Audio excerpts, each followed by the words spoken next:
ఆ ఊరిలోని ప్రజలు టుంగ్ టుంగ్ టుంగ్ సాహూర్ అనేవాడిని చంపేశారు.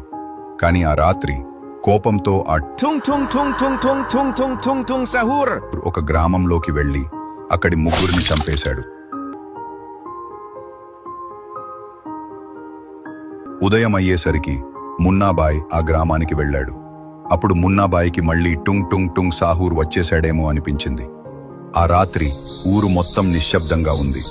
మున్నాబాయ్ ఆ Tung tung tung tung tung tung tung tung tung sahur. ని చూసి అతని దగ్గరకు వెళ్ళాడు. కాని టుంగ్ టుంగ్ టుంగ్ సాహూర్ మున్నాబాయిని కింద పడేశాడు. ఆ సమయంలో డాక్టర్ ధను డీనో వచ్చి మున్నాబాయికి సహాయం చేశారు. Tung tung tung tung tung tung tung tung tung sahur. అక్కడి నుండి పారిపోయాడు.